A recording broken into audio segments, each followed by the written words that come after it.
Hello everyone, welcome to Learnitor.com. So today we are going to solve the 14th lead code problem, which is longest common prefix, which is easy problem. So let's jump into the problem, and I have just started my timer so that we can find out in how much time we can solve this problem. So let's read the problem. Write a function to find the longest common prefix string amongst an array of strings. If there is no common prefix, return an empty string. Okay. So they have given the example one. So there is three string flower, flow, and flight, which is inputted in the array. So if you clearly see, the output is FL. So why it is? So we have to check the common prefix in these arrays, this string of the arrays. So it is F and L. Okay. Similarly, for the example two, there is a dog, race, car, and car. So they don't have any common prefix. So it is showing the empty string. So let's check how we can solve this problem. Okay. So as I mentioned, this is very easy problem. So what we have to do, we have to check with the first this flower, and what we can do, we can use this F. We start with the F, and we check whether F is present in all other strings or not. Okay. So this F is present in all other strings, so we can put just append that in the result of our string. So result will be our output string, and it will be initialized with the empty, and we found the F as the common prefix in that, so we can add F. Then we go for the L.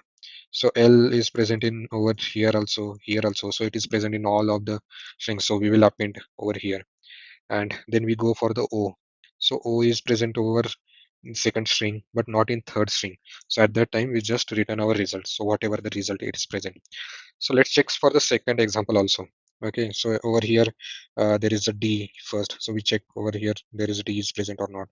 D is present or not. So it is not present, so we just return the result, which is empty string.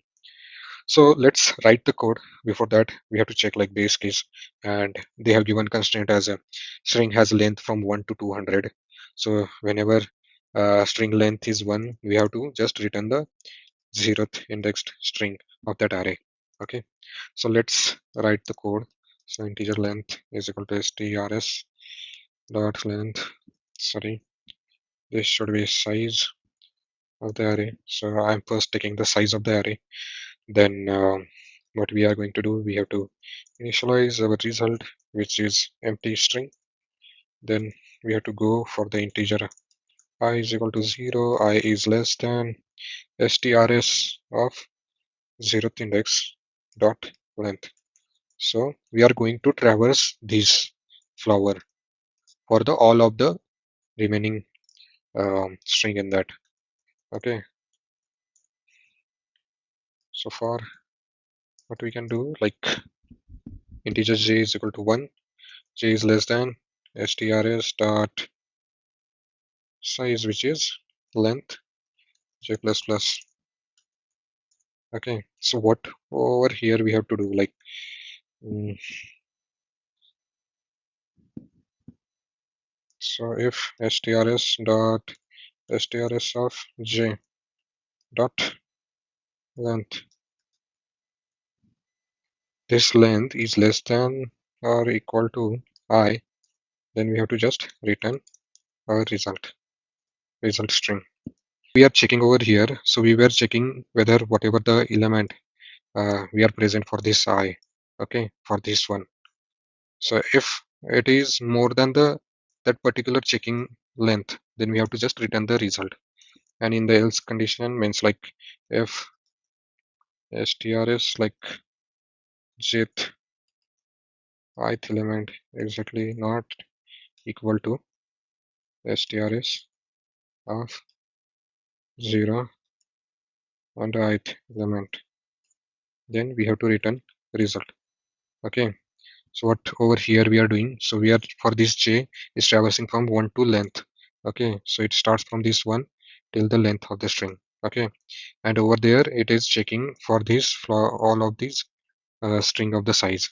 Okay, and over here we are what we are checking, we are checking the jth element, means first f we is traversing for this for loop, and we check like if this f is exactly equal to this f or not. Like that we are going to do over here, and if it is not, then just we return our result.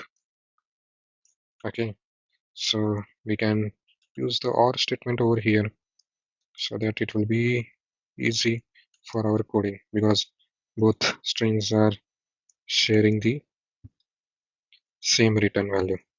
Okay, and all of this it is not means not returning, then we have to just push back that thing into our result. Okay, strs of zeroth of I we have to append over here, and at the end we can write like res. So I hope you understood this code. So this is the main statement over here. So first we were checking strs of j's length is less than I if it is means shorter than the first element. So for example, we are getting means flower and flow only as in our input. Okay, flower and flow. So when the first zeroth index, so f and f is matching, so prefix is f. Then l and l is matching, so prefix is fl. Then o and o is matching, so prefix is o. So w and w is matching, so w will be the prefix. And then whenever the e is coming, so it is more than the length of the this string. So we can't check like the end of the string. So in that case, this will be the answer flow. Okay, so this statement is for that. Okay. And here we were checking means whether this f is exactly equal to f or not, or in the case of light, this first l is exactly equal to this l or this l, like that. Okay, so over here we were checking these things, and if it is not there, then we just return the result. And let's check whether we can able to run this code. We have test case passed or not. So if the test case are got passed, and let's submit this code, and I hope it will accept.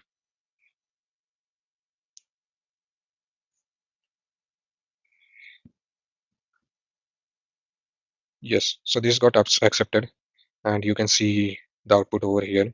Yeah, you can maximize your complexity also, but in that case means they have the similar logic. So I have checked that.